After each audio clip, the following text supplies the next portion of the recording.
blessed to make it out to networking events at least twice per month. In fact, at the time of this very recording, I'm a few hours away from attending my third networking event for the month. On one hand, it's a way for me to meet new people and develop new relationships. I always say that you should aim to meet people not only within your industry, but outside your industry as well. Another thing about networking is that, at least for me, it's a break from the constant grind and long days of building a business. The truth is I spend more of my time working than relaxing or enjoying life.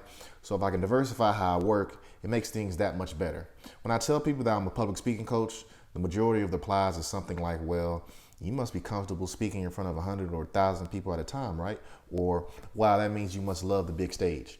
While both these points are true, I always make sure to get the point across that public speaking can happen on many levels, and you don't have to speak in front of 100 or 1,000 people at a time to be considered a public speaker.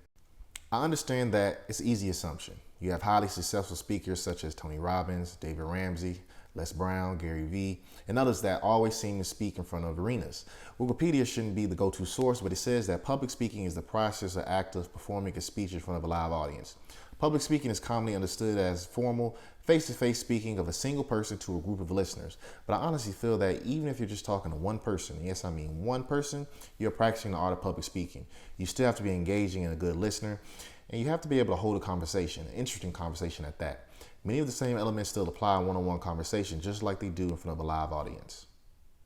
We are all public speakers and we practice it every day. It can be on the job, while in a meeting, or when you're out and about. It can be as simple as holding a conversation with a stranger in Starbucks, a perfect stranger at that. In fact, we've already been practicing it throughout our childhood and school. I honestly feel like if you want to be successful, public speaking is something that you can't avoid.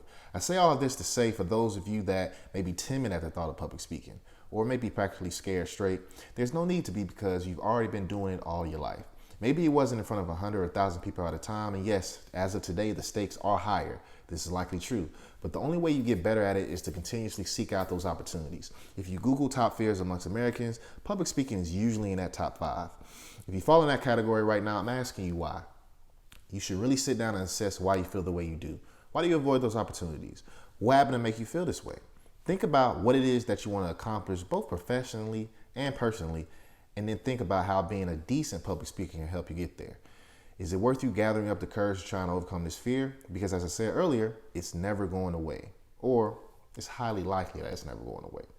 When I was in high school, my uncle told me something that I didn't take seriously back then, but it ended up coming around full circle in my life. He said, no matter where you are on a totem pole, you could be a doctor, lawyer, janitor, or even working a part-time job, you're going to need good public speaking skills. You're going to want to feel confident speaking in front of strangers. You will need not to be the person who shies away from the opportunity to talk and articulate your ideas. See, at 14 or 15 years old, I'm not going to lie, I went in one ear and out the other. I didn't comprehend it at the time. My only focus at the time was playing basketball, being a future architect.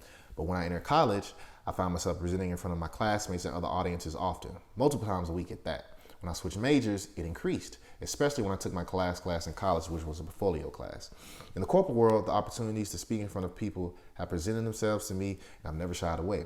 Maybe I was nervous, but his words always played in my head. At the end of the day, you can get by without having to speak in front of people. This is true, but the opportunities that are presented to you won't be the same. That's also true as well. The one shot you may need to advance to the next level may not happen because you aren't willing to articulate your ideas or be confident. You don't have to be on the big stage speaking in front of 100,000, a million people to be considered a public speaker. I guarantee you're already doing it right now. Today, I challenge you to really be cognizant and continue to get better at it. Start increasing the amount of people you talk to. Keep doing it, even if you're uncomfortable. You constantly get better, even if you just attack it and just not worried about it. I guarantee if you challenge yourself to be a better public speaker, you will reap the rewards both professionally and personally. And honestly, it can help change the course of your life.